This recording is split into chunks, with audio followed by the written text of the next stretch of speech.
કોને કોને વતાર આવે છે મને નથી ખબર, પણ તમને ભાલાવાળા નથી ખબર હશે ને.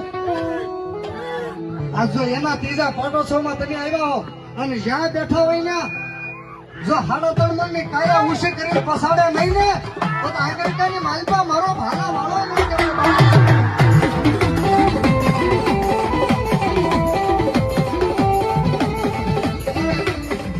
અમારે કાળુભાઈ ને મજા નથી તો એને આંકલો આવ્યું. કાળુભાઈ ને સોફે બેઠા બેઠા આ બાબારી નો વિશ્વાસ બતાવે છે. બાકી એકવાર આંગણકામ ફરસેલ્યા મારા થઈ જાવ અને દુનિયાની માલપા મને યાદ કરો અને મુંબઈ સુધી હા મારા હરિયા પરમાર જો મુંબઈના એક્સપ્રેસ હાઈવે ઉપર તારી બ્રેઝરના બોનેટ માથે અરે બાપ જો કાળી ચકલી બની નો દેવ